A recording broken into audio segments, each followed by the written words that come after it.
¿Qué son las instituciones extractivas? En Colombia, país en miseria. ¿Alguien sabe qué son las instituciones extractivas de un país en miseria? Colombia. Son aquellas que se apartan de la obtención del bien común y dedican sus esfuerzos al propio bienestar del grupo al que pertenecen. Como decía Andrea, por ejemplo, pues lo de los cafeteros, pues se dedican exactamente a lo del café y eso, lo economista, a lo del dinero del país, eso es lo que ven. Lo primero sirve, lo segundo es puro cuento. Ah, bueno, lo segundo es cuento. ¿Alguien más? ¿Cuál era el centro de esa lectura? ¿Cuál era el asunto de discusión de esa lectura de un país en miseria? ¿No la leyeron? Pues honestamente allí mostraban cifras, ¿no? Diga, Pues Colombia es uno de los países en pobreza, 8 millones en pobreza que viven en miseria. Desde ahí contamos los indigentes, que hay cantidad de indigentes. Y pues obviamente habla como el escándalo de la desigualdad y los índices de las reparticiones, por decirlo así, no equitativas, o sea, el colombiano tiene que sobrevivir exclusivamente con un mínimo y eso lo conlleva a que haga cosas ilícitas. Por eso estás hablando de las instituciones, algo así como extractivas. Miguel. No tengo nada por decir. Wow, y ya vi que esta lectura fue un fracaso para ustedes porque no la estarían interpretando de manera adecuada, pero no lo están haciendo. Por eso aporté de que empecemos con primavera. También enumeraban lo que eran las razones pues de pobreza en Colombia, que decía que no hay seguridad aquí de derechos humanos, y entonces enumeraban, por ejemplo, de que las razones de que haya pobreza en Colombia, además de que no hay seguridad de derechos humanos, es el acceso a la educación, las condiciones de niños y jóvenes, la salud, el empleo, el acceso a los servicios públicos y condiciones de vivienda, pero más que todo decían que la democracia es altamente disfuncional y de baja calidad. Porque acá, por ejemplo, digamos, pues lo que entendí de la lectura también decía pues que acá la gente se da mucho a la compra de votos, también decía lo del clientelismo, que es favorecer sin la debida justificación, lo que crea pues una gran cantidad de robo y desvío de fondos por parte de los políticos. Y pues esos fondos son para los bienes públicos. ¿César? No, y también hablaba otra cosa, además, que era lo de la política de nuestro país, y nos tocaba mucho de la expulsión de los campesinos y la desigualdad que tienen también los indígenas de nuestro país o las razas étnicas.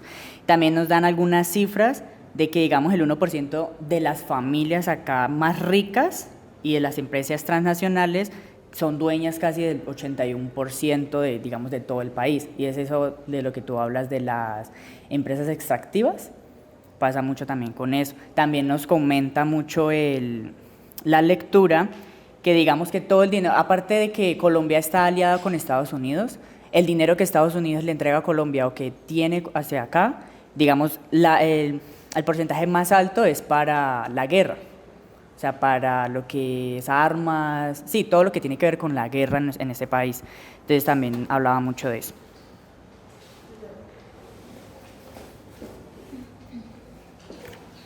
Bueno, con respecto a lo que decía mi compañero César, dice que las instituciones políticas extractivas consisten en dos dimensiones. Dice que primero que todo el poder político se distribuye en pocas manos, y lo segundo es que presenta un eje central que no es muy fuerte, pues no provee como los beneficios esenciales, los beneficios públicos, los bienes públicos claves para todos.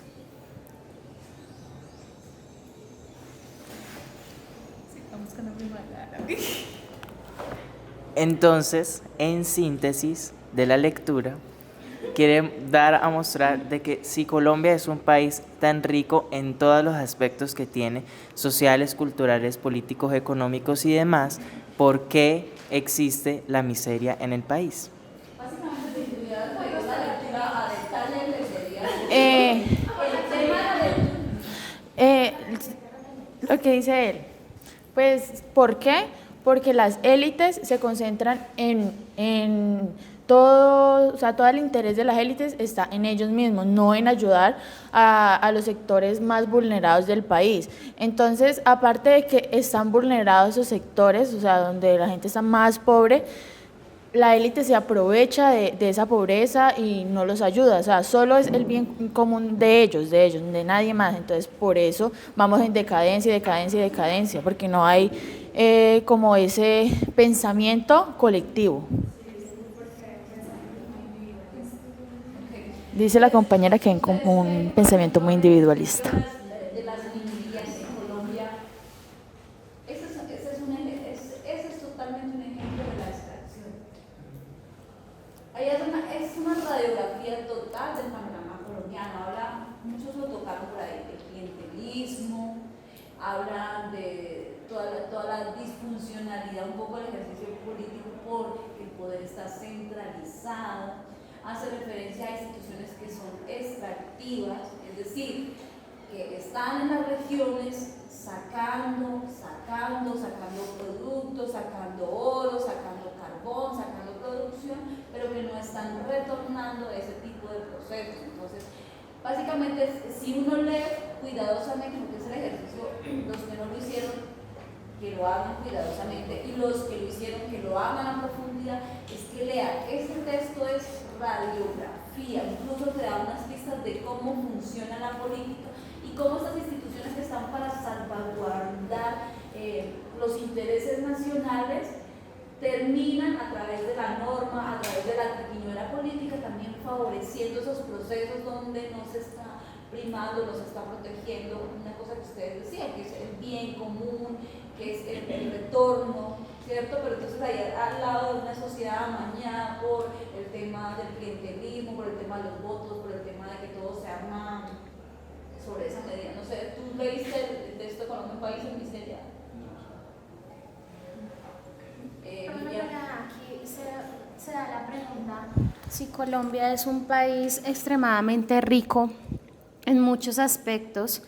La lectura hablaba también de que no necesariamente los recursos por lo general eran enviados a otros países como nos lo hacen ver, ¿no? Muy poquito pasa eso, pero esto influye mucho también en los terratenientes, que los terratenientes por tener mucho dinero se alían con el Estado y es el Estado el que roba a Colombia, porque ni siquiera otros países tienen la oportunidad de conocer nuestros productos. Es el campesino el que ha demostrado que puede enviar sus productos solo sin ayuda del Estado. Y es el Estado, había una frase acá que hablaba del fraude y la violencia que tiene el Estado en Colombia. Entonces, o sea, muestran cifras, nos dan el conocimiento, pero nos cuestionan cómo salir de este círculo vicioso.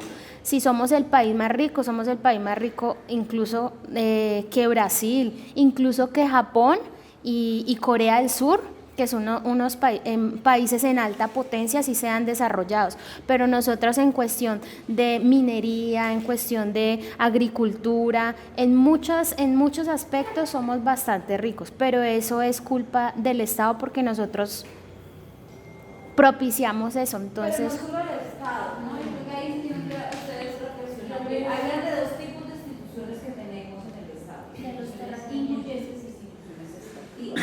Lo que pasa es que la manipulación, los vicios políticos, lo que terminan haciendo es que esas instituciones incluyentes, que están definidas al servicio del bien común y de la democracia, terminan favoreciendo a esas instituciones extractivas que generalmente están en periferias, que generalmente están a cargo de las minerías, que generalmente están a cargo, por ejemplo, de los contratos de infraestructura más grandes del país. Entonces, por ejemplo, un proyecto que está pensado para conectar la nación, ¿cierto? Está pensado para decir, vamos a hacer el corredor para que los productos circulen mejor, una carretera, un puente, que terminan, que son digamos, apuestas de desarrollo, terminan, y que son al servicio de la sociedad, terminan siendo un poco corrompidas por un escenario de corrupción. Entonces, ¿a quién se le da ese contrato? Es un favor político que se tiene.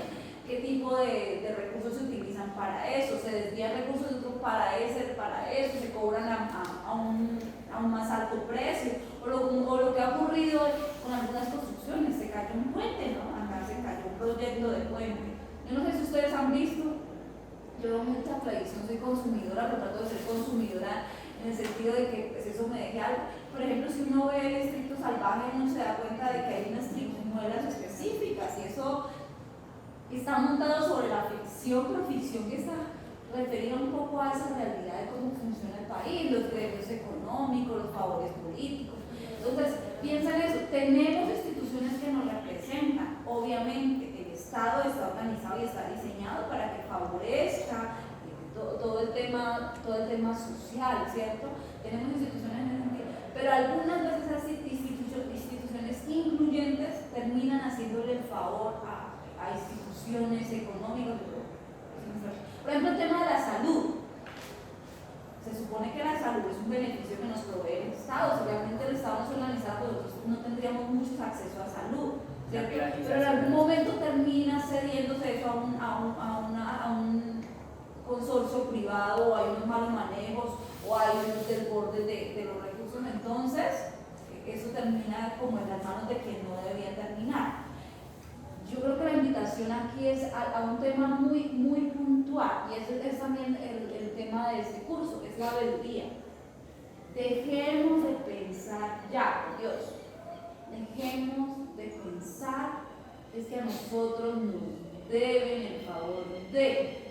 Dejemos de pensar que es que el Estado nos tiene que responder a nosotros así, y es su deber, sí. Tenemos derechos y es obligación que el Estado, porque cuando pensamos eso, entonces pensamos que es que lo quieren hacer porque es un favor que nos lo están haciendo, y entonces así nos convencen los políticos y nos dicen voten por mí porque es que yo le voy a poner a trabajar a su hijo. Pero si es que si mi hijo estudió, se preparó, vive en una nación, tiene el derecho a trabajar, pero lo tiene que designar el político de turno. Y entonces, ¿qué pasa con el resto? Pero nosotros debemos dejar de pensar, bueno, es que me lo tienen que dar, no es que me lo tienen que dar. Yo tengo un derecho, pero también yo tengo que hacerle veeduría a ese derecho. O sea, yo tengo que hacer seguimiento de cómo se están dando los procesos. Yo tengo obligaciones políticas de participación. Yo tengo que conocer la historia nacional, yo tengo que conocer por qué nosotros estamos en el meollo de violencia que estamos. Entonces yo me voy, reviso temas, antecedentes de narcotráfico, antecedentes de persecución, todo el tema de la Guerra Fría, cómo eso se vincula a mi historia y a mi historia nacional. Pero entonces el día que yo me entere de eso, por eso el conocimiento es tan importante, el día que yo me entere me siento participando de un proceso, me siento realmente haciendo referencias con argumentos sobre lo que sucede, ¿vale? Esta lectura supremamente desaprovechada, veo que algunos la leen, pero hay que leerla con mucho más cuidado, léanla simplemente por el gusto de entender. Es muy interesante la radiografía que nos hace de nosotros mismos, ahí nos vamos a sentir identificados nosotros mismos, la corrupción, el clientelismo, las diferencias económicas, vamos a entender también la lógica del sistema. Exactamente. La mentalidad del colombiano. La mentalidad del colombiano. Es que nos damos duro, ¿no? Pero es que hemos tenido una cultura en la que nos damos duro. Ay, que somos muy ricos, sí, pero ¿qué pasa? ¿Qué pasa con eso? Somos el segundo país. Ahí arrancan con eso. Somos el segundo país más desigual. Pues es que el problema que tiene Colombia es que dicen que somos ricos, pero su riqueza es los recursos naturales, pero en mentalidad somos pobres. O sea, yo puedo tener la materia prima, pero si yo no la pongo a producir, por ejemplo el café, ¿qué hace Colombia? Vende el café así, en vez de poner una industria a producir café y venderlo más caro, no, lo venden súper barato y lo pagan regalado a los campesinos, porque una carga de café, ¿cuánto vale? Menos de 1 millón de pesos. Vale 714.000 pesos una carga de café. ¿Y cuánto se demora un campesino haciendo eso? Entonces también es falta de mentalidad de las personas. Sí, o sea, no ser elegimos bien a nuestros mandatarios, pero todo el tiempo nos quejamos. Como usted decía, nos quejamos y queremos merecer todo. Salud gratis, educación gratuita, pero aquí Salir el 21 de marcha. Lo que pasa es que también hay cosas de las que no podemos también asumir toda la responsabilidad. El nivel de acceso a educación nos da la posibilidad de nosotros saber qué vamos a hacer. conocimiento es una cosa brutal. Ustedes escuchan que el vivo vive el bobo. Pero no aprovechan. Eso es real, es decir, si tú llegas a una comunidad y esa comunidad no tiene la información normativa, no tiene la información de cosas, no tiene la información de los procesos, obviamente la van a enredar fácilmente. Entonces, miren, el tema de la educación es brutal, es clave. Entre más educados estemos, más difícil va a ser que nos metan los dedos a la boca, más difícil va a ser que se lleven los recursos que se tienen acá, más difícil va a ser que tú estés desconectado de los cambios que tienen que hacer, más difícil va a ser que tú decidas, no, yo voy a hacer una transformación del producto en vez de venderlo tan barato a uno de los gremios económicos que lo que hace es transformarlo y venderlo lo más costoso a nosotros para el consumo. Pero es que es difícil, por ejemplo, si tú no tienes el potencial de educación que se necesita, ¿cierto? Pero mira que no solo dicen que es educación tanto a sistema educativo, sino también la educación que se da en el hogar. Que porque pues de todas maneras, digamos, la mayoría, por decir, no decir todos, dan una educación de pronto un poco machista y de pronto, digamos, una educación que te enseña es a que vos tenés que estudiar algo que te genere plata, más no que te haga feliz. También, además también del pensamiento conformista. Bueno, no me acuerdo dónde vi eso, pero dicen que, por ejemplo, digamos, en países que son, digamos, más pacíficos, ver, digamos, un atentado, ellos les genera, uy, ¿qué pasó aquí? Pero lo que pasa en Colombia en la mentalidad es que estamos tan acostumbrados a ver que robos, que el gobierno robó, que ya lo estamos normalizando. ¿Por qué? ¿Por qué hemos normalizado? Porque pues parece que es algo que se ve todos los días. Que ya estamos cansados, o sea, ya... eso lo hablábamos en la clase anterior, que estamos como tan curtidos. Es como un niño, ¿no? Que le pegan y le pegan y le pegan y ya cuando le pegan pues le da lo mismo. Así está Colombia. Colombia lleva muchos años, más de 40 años en guerra en todo aspecto, que está curtido. Ya no le interesa, ya se acostumbró, somos individualistas en todo aspecto, tanto político, educación, pero para no ser como tan negativos todo el tiempo, en la parte de los campesinos, de los indígenas, yo creo que ha cambiado un poco y ellos se han dado cuenta que yo considero que ellos no es que, sí, falta educación porque no se les ha permitido como esa oportunidad de entrar como a ese mundo, pero son más inteligentes porque a partir como de los años 90 para acá, ellos se han despertado y son los primeros que han hecho como sus encuentros de que ya no quieren más, pero más los cohíben, pero yo sigo insistiendo que es el Estado. O sea, cuando hablo de los terratenientes es de esas instituciones que ven un fajo de billete, miles de euros o dólares, y solo por el enriquecimiento de una sola persona aplasta la cabeza de otras personas. Entonces, por más que uno quiera cambiar como esa perspectiva, ese daño, porque nos daña a todos, opino que el Estado debe dar como, no sé si lo llame como un golpe de Estado, en el sentido de que los terratenientes también se les tiene que quitar ciertos beneficios para que los campesinos tengan esos beneficios más que los terratenientes. Bueno, yo hago una contrapregunta frente a eso que propone y la puedo responder cualquiera porque creo que tienen el nivel de argumentación. Y es...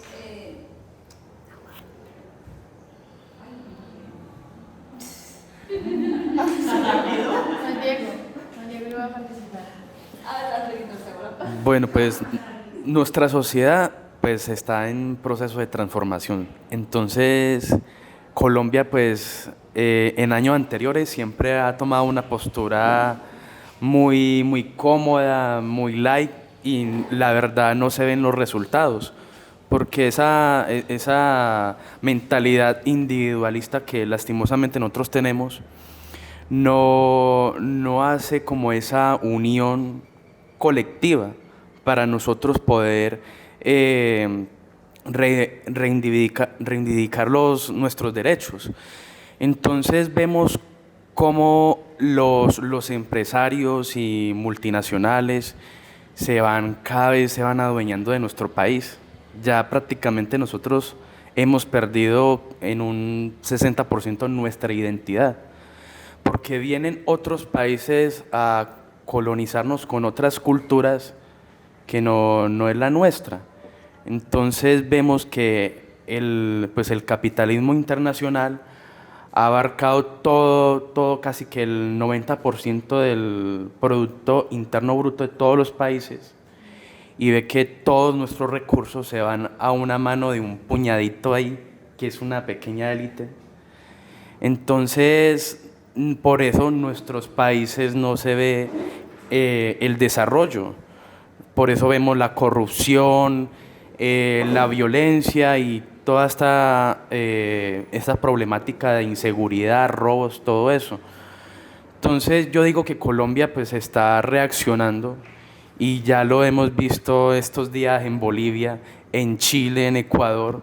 Ya los países ya no quieren saber nada de sus dirigentes porque lastimosamente se volvieron dictadores, y ellos no quieren ver la prosperidad de sus pueblos. Entonces yo digo que pues nosotros vamos a ver qué pasa el 21, yo creo que va a haber algo positivo, ojalá. Pues eso es lo que yo pienso. Yo no estoy citando nada acá, ¿no? Lo que estoy diciendo es una reflexión. Voy a hablar acá en YouTube. Yo quería preguntar, y un poco a partir de lo que dice Juan, es realmente, y él lo respondió un poco, era la contrapregunta que yo la tenía a Viviana. El tema es que sean más inteligentes que los otros, porque esta no es una discusión sobre quiénes son más inteligentes o menos inteligentes. El tema es que a lo mejor ellos vivieron, yo no sé si ustedes lo consideran así, han estado más sometidos a esos procesos y se cansaron. Muy bien lo decía Juana, ya hay como un agotamiento en ciertos escenarios. Y eso es lo que pasa con el tema de las acciones y el surgimiento de los movimientos colectivos. Es un agotamiento frente a los procesos de justicia, todo eso. Pero como para darle vuelco a otra discusión que a nosotros nos interesa mucho, él habla de que estamos perdiendo identidad, nos está llegando una cantidad de cosas externas, y nosotros estamos en un escenario, y ese es el escenario que nos compete a nosotros de esta revolución. Estamos en un escenario global propicio, generado a través de ¿qué? ¿De qué? De las tecnologías de información y comunicación. Definitivamente son las que conectaron al mundo, los medios de comunicación, y son los escenarios que a nosotros nos competen para reflexionar. ¿Por qué? ¿Por qué? ¿Dónde se desarrolla la labor de ustedes? En informar. Ustedes están en formación en comunicación, en cambiar.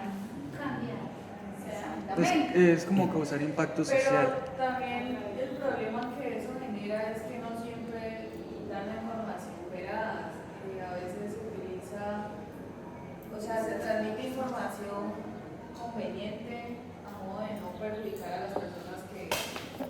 Se distorsiona la información. Ajá, ok. Acuérdense del texto de los paradigmas. ¿Cuáles son los paradigmas que se hablan de la información y de la comunicación? ¿Lo recuerdan?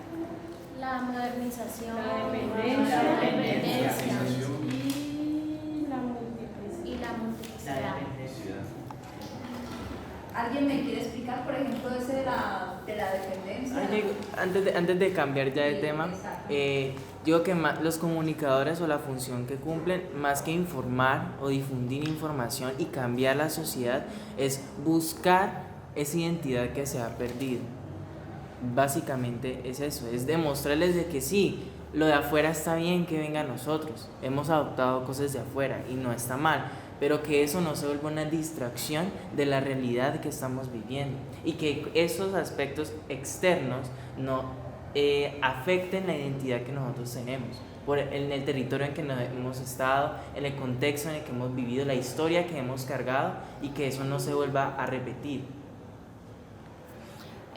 Profe, ya que estamos como que conectando las cosas, yo creo que esta conexión va directamente a lo que pasó en Primavera Árabe, y de Primavera Árabe podemos hablar sobre los paradigmas porque tienen mucha conexión con eso.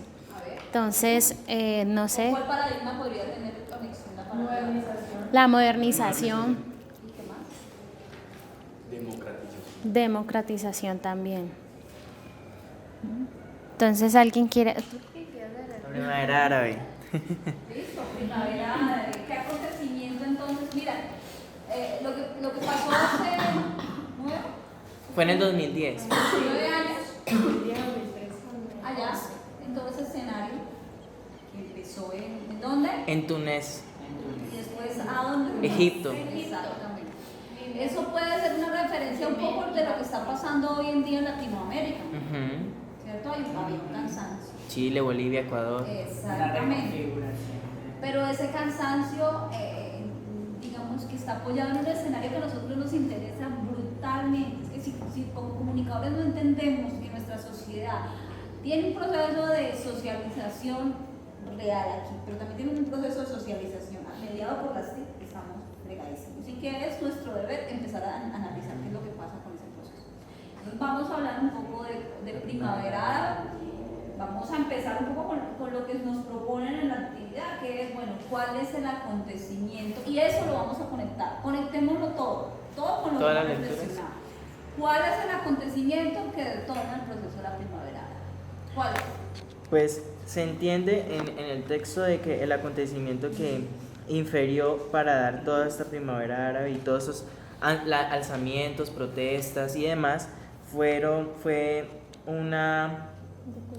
No, intento de suicidio, no. Fue un mercader ambulante tunecino que fue despojado de sus mercancías, de sus ventas, y que fue atropellado por las autoridades en ese momento, y que él y el momento en que reaccionara así, en hacer protesta y hablarlo, fue porque yo infiero que eso viene desde antes, ese atropello viene desde antes, y que como a todos nosotros, como decía Andrea, al niño se le pega y se acostumbra. No, al niño se le pega y se cansa que le estén pegando de la misma manera. Y es lo mismo que pasó el 17 de diciembre del 2010 con este ambulante tunés que empezó todas estas manifestaciones.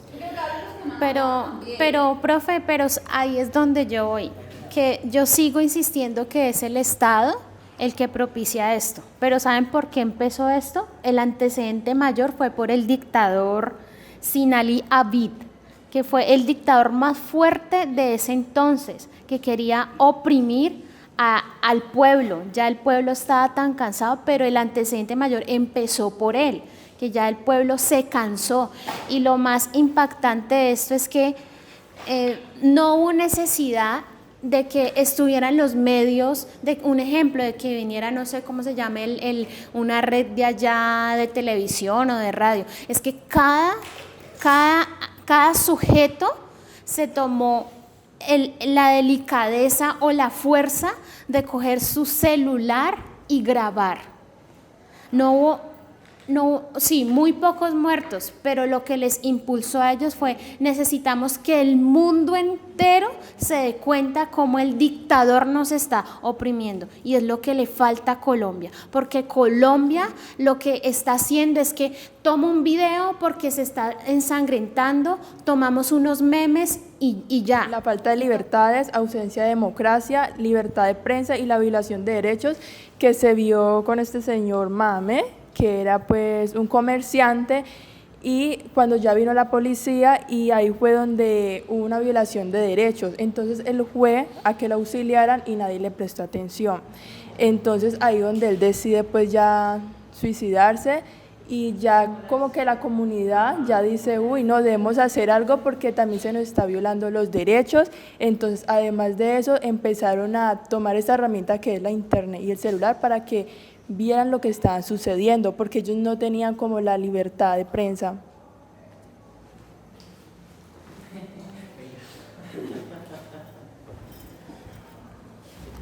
Algo muy importante que sucedió en Egipto era que, como era una dictadura apoyada por Estados Unidos, entonces supuestamente el gobierno empezó como desesperadamente a censurar todos los medios de comunicación, las redes sociales, la televisión, la radio.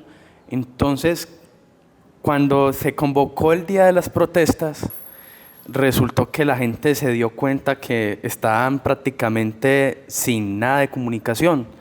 Entonces eso hizo a que la gente se enfadara más y por ende dio que se dio esa revolución en Egipto, derrocando pues a este señor Mubarak y dio pues el paso pues a la transición pues de otra pues democracia. ¿Alguien que me quiera sintetizar entonces lo del acontecimiento? Ya lo tenemos claro. Pero alguien que me lo quiera poner en lógica de una reflexión, por ejemplo, de un curso de teorías de acción política y movimiento social. Algunos ya dieron todos los elementos. ¿Cómo empieza? Pues podríamos decir que es un acto simbólico.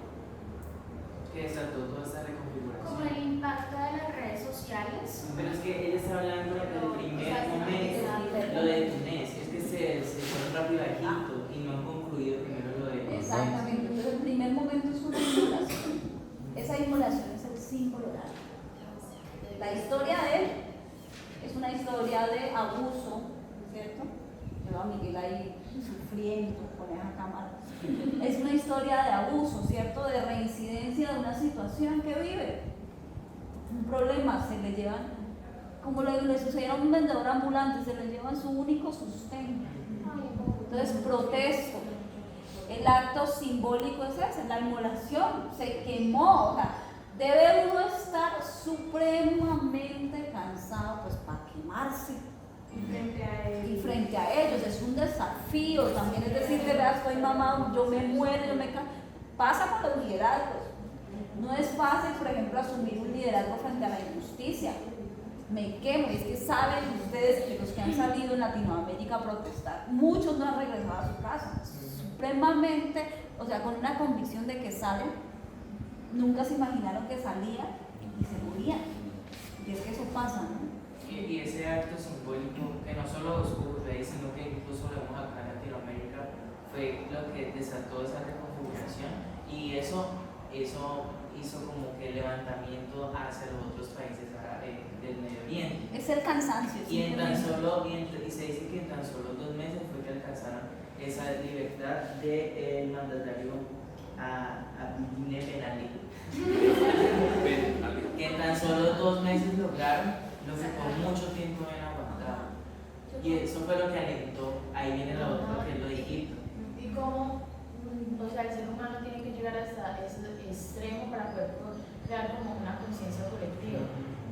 Es que siempre ha pasado así en toda la historia. Lo que pasó en las sufragistas es un ejemplo brutal.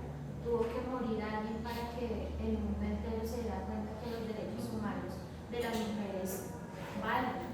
Parece que no aprendemos más a punto de lo último, o sea, realmente somos seres muy pacientes frente a eso, pero pues la reacción, y es una reacción que uno no quiere para una sociedad, ¿no? O sea, por ejemplo, yo no estoy queriendo que para el 21 la gente en Colombia empiece a pasar lo que pasó en Chile.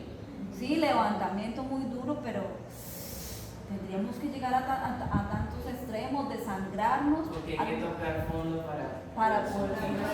Yo considero que Colombia va a vivir yo lo llamo una tercera guerra mundial. Va a haber una guerra civil. Yo considero que Colombia en este momento está así, o sea, se está llenando la copita, ya se está llenando, está así. Y yo creo que falta un detonante para que Colombia, incluso jóvenes, incluso ancianos que dicen, yo no me meto en eso porque no, ¿sí? Pero va a llegar un punto en que Colombia va a sufrir la tercera guerra mundial y allí es donde Estados Unidos va a intervenir. Yo considero eso, con todo lo que hemos vivido, porque estamos curtidos, y no solo nuestros ancestros, sino nosotros de jóvenes.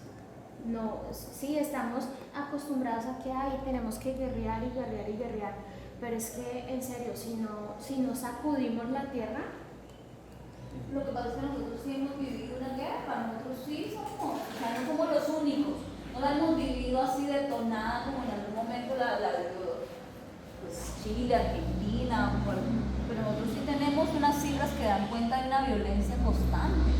Lo que pasa es que no es una violencia que tú puedas mostrarte una y mostrar la cantidad. Yo no sé, o sea, yo realmente no quisiera ni pienso que podamos llegar a eso. Seguimos en una confrontación compleja que debería tener remedio, pero pues hay mucha gente al lado y muchos intereses que nos van a coartar, muchas inquietudes incluso no resueltas, ¿no? De unas generaciones frente a otras, mucha polarización. Entonces, Dios quiera que no lleguemos a un escenario de eso, no me parece lo más sano, no me parece que uno tenga que vivir toda esa experiencia. Es más, están ustedes convocados a un poco que la gente empiece a hacer una comprensión y que no insten, por ejemplo, la polarización. Es gran parte y es gran responsabilidad de los medios que insten a la polarización. Es gran parte de los medios, responsabilidad de los medios y el ejercicio, por ejemplo, de comunicadores y periodistas. Hoy en día la gente no le coma cuento a los periodistas. Tenemos una de las profesiones más deslegitimadas en este momento. O sea, pues poco confiamos, ¿no? en la evidencia de eso. No confiamos en nuestros reporteros locales y tampoco confiamos ya en nuestros reporteros, de nuestros periodistas nacionales, porque ya sabemos cómo es el asunto, que nos están vendiendo y hay una nueva dinámica de participación. Y eso es básicamente un poco lo que se vive en este escenario frente a detonar la primavera. Entonces, es eso, cansancio por injusticia. Eso es lo que hace que se detonen acciones colectivas. Esta es una acción específicamente colectiva, ¿cierto? Utilizamos un recurso. Cuando decía, se censuró, ¿cuáles fueron las otras estrategias? ¿Cuáles fueron las otras estrategias que utilizaron en estos escenarios para continuar su proyecto? Por ejemplo, en Egipto. ¿La recuerdan? Pero ¿quién de los...? Por ejemplo, la del taxista fue muy buena cuando ellos lo censuraron y pues que ese mismo día tenían la marcha y decían, bueno, pero ¿y cómo hacemos para decirle a la gente? Entonces, digamos que la estrategia de ellos fue decir, los taxistas se comentan y se difunden mucho entre ellos y entre las mismas personas, pero pues obviamente no podemos irle a decir a un taxista de frente, ay, es que vamos a hacer, no. Entonces ellos dijeron, nos vamos a montar un taxi y disimuladamente vamos a comentar lo de esa manifestación de ese día, y ellos pensaron pues que, o sea, le iba a funcionar, pero pues no tanto, y llegaron a la plaza y pues vieron mucha gente ahí, pues a mí me pareció una estrategia muy... Sin violencia, y fue bien pensada, y pues fue una, digamos, un plan B con el que no contaban, se les ocurrió de ahí, de una. Es que Mubarak, el gobernante en ese entonces de Egipto, después de haber frenado las comunicaciones, el internet y todo eso, empezó a hacer reformas o cambios en el gobierno, pensando frenar todas esas manifestaciones. Ahí cuando ellos hacen eso, es cuando todo eso que el gobierno de Mubarak intentó se cayó, porque empezaron todas estas manifestaciones, y dice que en febrero del 2011 fue donde Mubarak cedió el poder y donde empezaron unas nuevas elecciones democráticas, que alentó a otro señor que se llama Mohamed el Bari no sé cuántas, y él fue que empezó ya toda esa reforma en pos del pueblo. Pero ¿sabes por qué porque él se demoró tanto en empezar a tomar medidas? Porque, por ejemplo, ahí en Egipto había una periodista, Naguara, algo así, que ella decía que el gobierno de allá solo atacaba a los grupos con estructuras organizadas, pues jerarquizadas y todo eso, y que pues ellos decían que como Internet no tenía, digamos, ni un líder ni una estructura, no lo veían como un enemigo. Exactamente, por ejemplo, ahí también ustedes pueden evidenciar que el Facebook, ellos subestimaron las redes sociales. Ajá, exacto. Profe, pero eso va también como en la parte cultural, ¿no? Si hacemos como un contraste, una comparación, si lo puedo llamar así. Estos países vienen de una cultura muy sagrada y religiosa, donde se respetan, conservadora, donde se respetan los unos a los otros, donde ellos consideran que la guerra, ver sangre, es como la maldición, ya hablándolo culturalmente, ¿sí? Entonces, por esta razón se prestó para que ellos fomentaran esta manifestación. Pero en Colombia, nosotros que somos criollos, somos una cultura demasiado emocionalista y nos dejamos llenar la mayoría de veces por ira. Y la ira resulta a un problema mayor, cuando hay armas, violencia, puños, disparos, etcétera, etcétera. Entonces allí va mucho la parte cultural, ni siquiera el conocimiento, ni quién es más inteligente o no, es la parte cultural, porque es que la mayoría en las casas, ¿qué pasa? No más, lo que decía Valentina, todo empieza también en casa. Usted no le va a decir a su hijo, mi amor, quédese quieto. No, le dice, chino hijo de madre, si usted no se queda quieto y le doy un correazo. Desde ahí ya empieza la agresión. Entonces uno crece y uno dice, bueno, o sea, ya, yo con un golpe yo solucione y si tengo más ira, entonces soy la que doy más. Eso es Colombia y Colombia no ha querido concientizarse en esa parte interna y cuando no se concientiza no va a haber nada. Por eso hablo de una tercera guerra que a mí no me gustaría, porque yo tengo un hijo y no me gustaría que hubiera violencia. Pero si cada persona en Colombia piensa diferente, allá porque es un país culturizado, un país bastante arraigado a la religión, a que con el simple hecho de yo mirarte feo, ya es una falta de respeto. Acá uno lo miran feo y vaya coma popó. ¿Quién no está de acuerdo con ella? ¿Está de acuerdo? ¿Quién no está de acuerdo? Pues sí, ¿no? ¿Por qué? Pues Porque yo pienso que con lo que dice Viviana es que pues Colombia es un país muy individualista, ¿no? Y cada uno tiene como su creencia, yo me voy por aquí, entonces yo creo que lo que dicen de que de pronto puede haber el 21 de noviembre una guerra civil y todo, pues no creo, es muy difícil por lo que en Colombia no se tiene como ese apoyo, sí, colectivo, y que pues muchas personas son, sí, muy violentas, entonces no creo que pueda llegar a ese punto de que haya una guerra pues así por lo que cada uno tiene su ideal y yo quiero esto, sus intereses, entonces no creo. Por ejemplo, yo pregunto, ¿somos los colombianos los únicos que tienen la primavera tiene una carga de violencia y una carga de masividad? muchísimo. Y las formas de religiosas de Es que es precisamente, es por eso, precisamente es por que eso. tú seas religioso no significa que tú no seas violento. Hay una religiosidad, a ver, recuerden el 11 de septiembre. Ajá.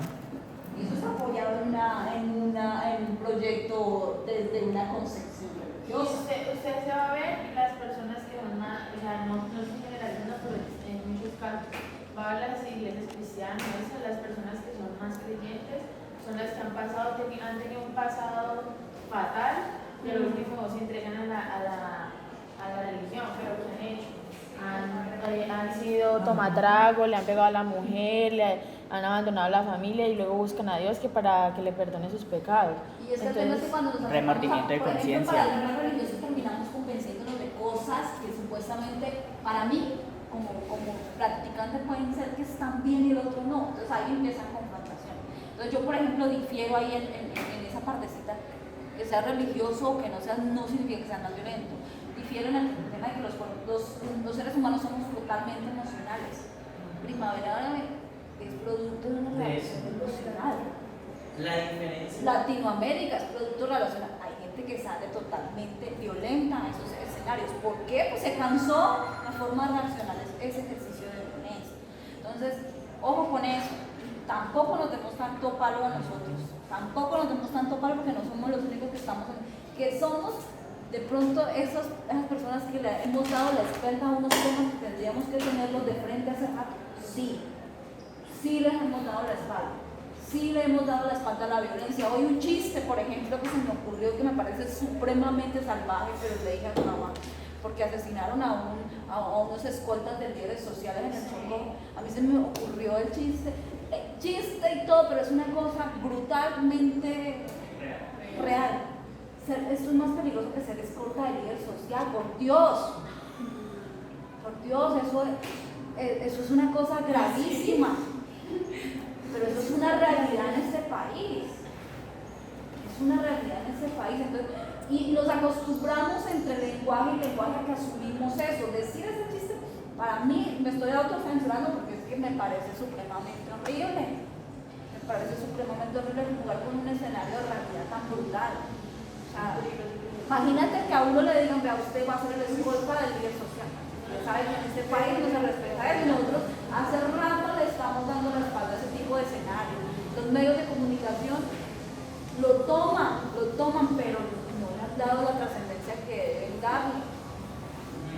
En las universidades, en las discusiones académicas, a veces las preocupaciones son tan distintas a, por ejemplo, realmente qué impacto tiene el ejercicio de la comunicación para el uso del lenguaje. Bueno, en mi perspectiva como comunicadora social de formación, considero que las redes de información hoy en día son un poder. E inclusive si retomo a Castel lo menciona como que las redes sociales hoy en día es un poder.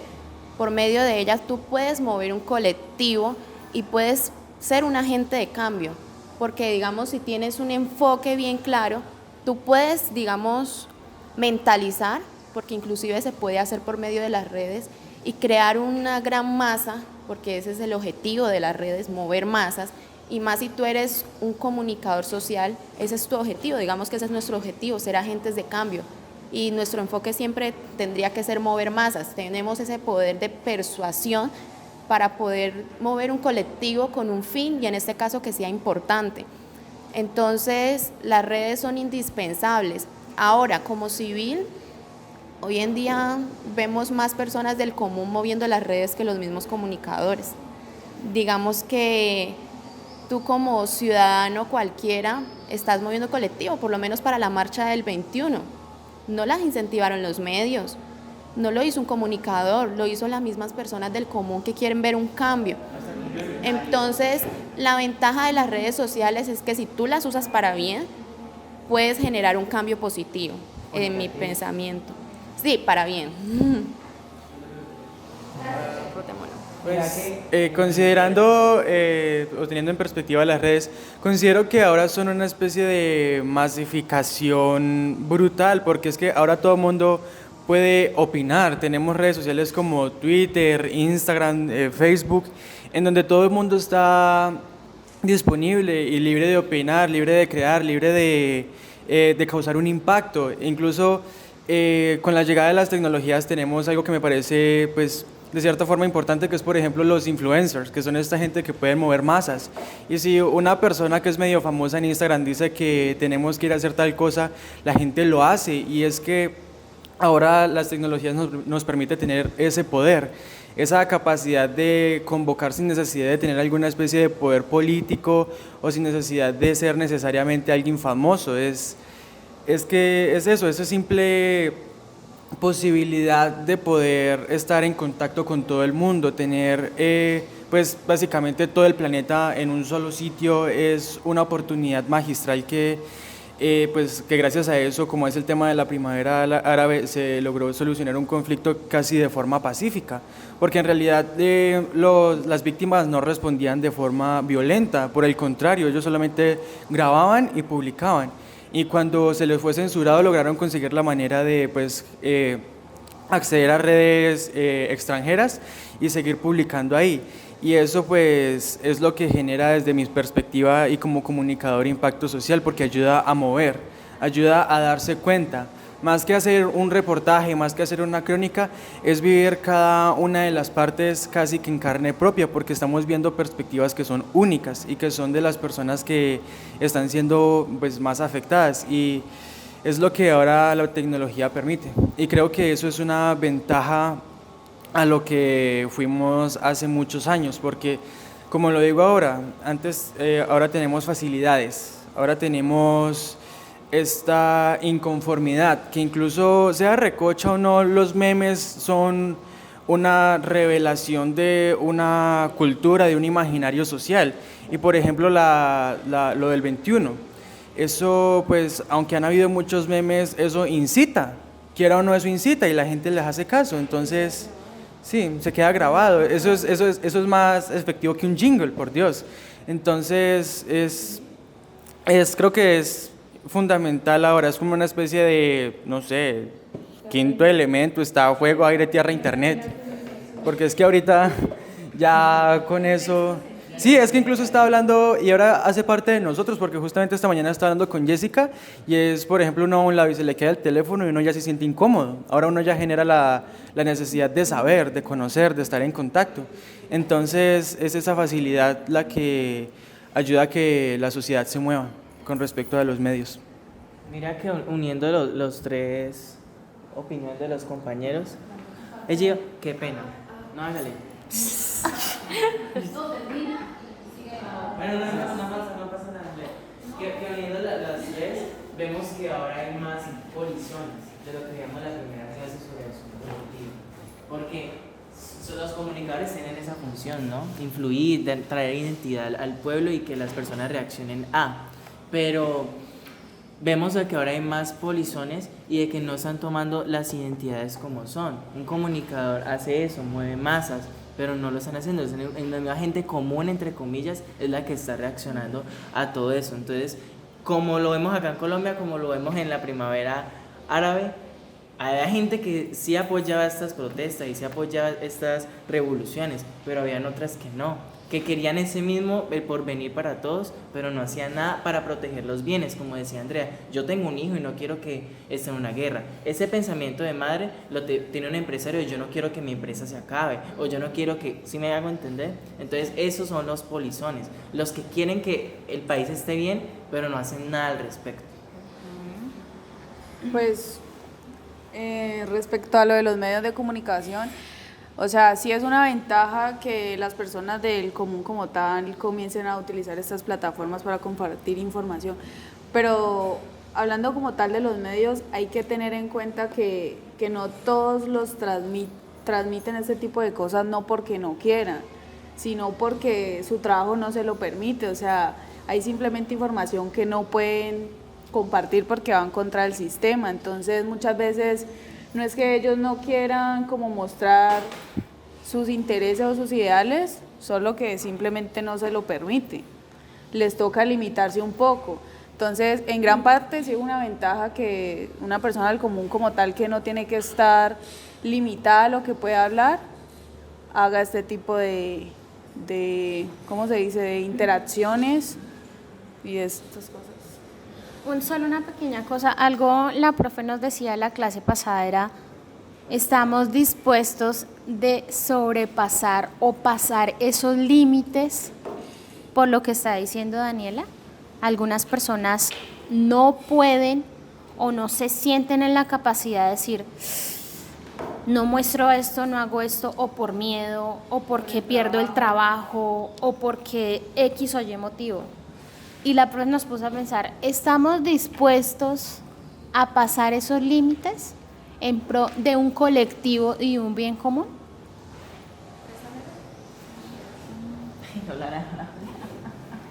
Bueno, aprovechando lo que dice Daniela, en parte también sirve para retomar la pregunta que hiciste de qué podíamos hacer nosotros para transformar estas cosas.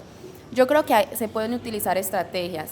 Es cierto la parte de que si yo, por ejemplo, trabajo en un medio, ese fue en el lugar que me pude ubicar, porque hay que tener en cuenta que también somos seres humanos y tenemos unas necesidades básicas, pero también que dependo de un medio que trabajo para un grupo de personas. Si no puedo, por medio de ese medio, por medio de esa red, digamos, transformar, cambiar, lo puedo hacer indirectamente, se pueden crear estrategias. Las redes sociales no necesariamente necesitan que tú, digamos, estés ahí explícitamente con tu nombre, por ejemplo. Tú puedes crear otras formas. Ejemplo, como lo decía él, nosotros tenemos la habilidad o tenemos que tener la habilidad de adaptarnos a los nuevos cambios, al nuevo tiempo en el que estemos. Hoy en día la actualidad es el meme. Por medio del meme yo puedo crear un cambio. Es un chiste, sí, pero es un chiste que de pronto incentiva a la gente y la gente dice, ay, verdad. Un poco de humor negro, pero ese humor negro cuenta la realidad y yo no necesito colocar mi nombre. Pero eso hace que así sea, que a una persona que llegue es una mentalidad que cambia. Y una mentalidad, y de mentalidad en mentalidad es que se forma el colectivo. Entonces son estrategias que podemos crear nosotros como comunicadores, sin necesidad de estar explícitamente y arriesgar nuestras vidas y la de nuestras familias. Es que es lo que esperan de nosotros. Ya déjenlo así. Sí, no, eso es muy claro. A veces no podría cuestionar el ejercicio de por qué quedarnos en mismos formatos frente al ejercicio del periodismo, frente al ejercicio de la comunicación. Tenemos que romper esquemas y contar de nuevas maneras y perseguir este tipo de historias, pues empecemos a buscar otras estrategias. La dinámica que tiene para comunicar a través de la metáfora, del uso de símbolos, del uso de chistes, de todo eso puede funcionar. Realmente sí puede despertar la mente. Pues hablando de las redes sociales, yo el otro día vi un comentario que estaba hablando sobre lo del 21, lo de la protesta, y ahí estaban hablando como de Simón Bolívar, estaban hablando mucho sobre eso, de que un comentario que decía que él nos dio la libertad, decía por ahí, y otro comentario abajo dije, ¿y tú qué hablas de libertad si él mató a miles de personas en Pasto? Y otra gente comenzó a comentar así. Entonces el otro comentario decía, entonces si quieres libertad, de eso se trataba en ese momento, la libertad, de llamar la atención, y si había necesidad de matar había que hacerlo. Entonces muchos dicen, ¿y por qué no apoya lo del 21? Muchos dicen, no, yo no soy capaz de salir el 21, mi familia, o sea, muchos catalogan así como la familia, lo que más lo detiene a uno es la familia, para lo del 21. Y también hay un comentario que decía, de un policía que decía, prefiero que mi familia no salga, porque cuando yo esté allá a mí se me va a olvidar que es mi familia, ¿sí me entienden? Entonces ya es diferente. Súper duro, ¿no? Y un tema de polarización. Bueno, muchas gracias.